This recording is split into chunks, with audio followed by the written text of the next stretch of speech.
Hi students, a very good afternoon. Yesterday we started with the chapter participles. The first part I explained to you. Now we are going to see the uses of participle.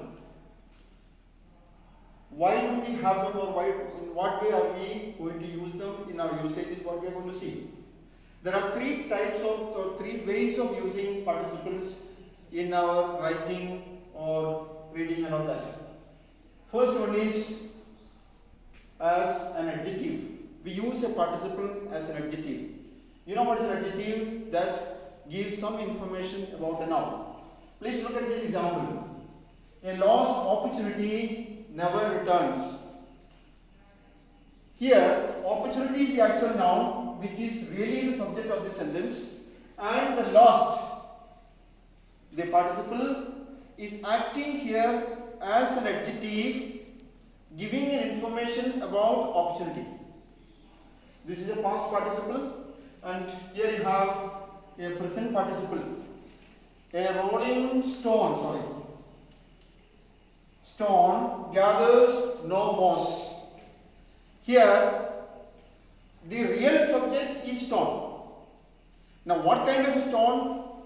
A rolling stone. Now it's very easy for you to understand. During the rainy season in the river, the water flows and you see grains or granules, small pieces of stones rolling in the current of the water.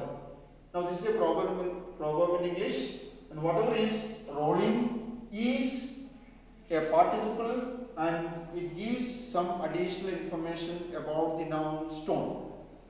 So that is the first usage. We use a participle as an adjective. The next one as a predicate or predicatively. Now what is a predicate? In a sentence, if you take what the subject does, the part that explains about the subject is what is a predicate. For example, I teach English language. The subject of the sentence is I, and what is said about me? That I teach English language. That is what is a predicate. So here we are going to see the participle being used as a predicate. The boy came laughing. The boy came laughing. Laughing is an adjective here which is used predicatively as part of the predicate. The boy is the subject and this much is the predicate. So this is the second usage of participle used predicatively in a sentence. The third one is absolutely.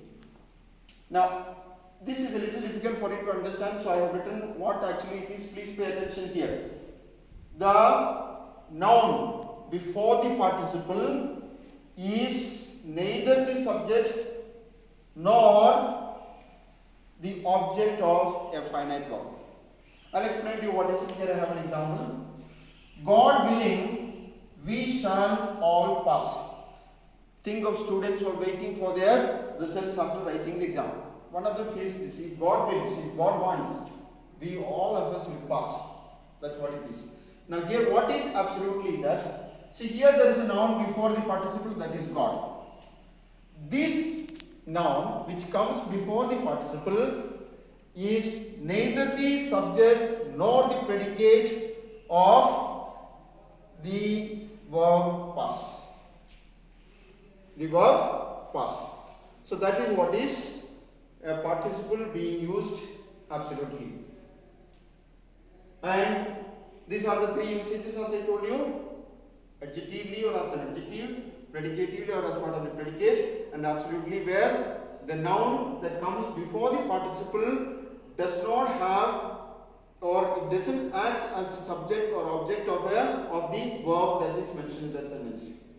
Now wrong usage. Now there is a trouble sometimes when we use this. There is a possibility that we can wrongly use it. Look at this example. Being fine, I went out for a walk. Who is being fine? I. Now the situation is not mentioned, so you'll have to add something here. The weather being fine, I went out for a walk.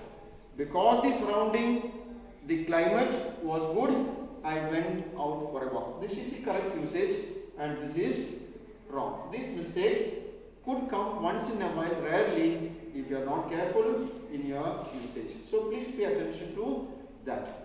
That's all, my dear students. I'll be sending the notes, the text pages of this part today. Please go through it and do the exercises, and tomorrow wait for the answers. After you get my answers, check it and send it back to me. Thank you.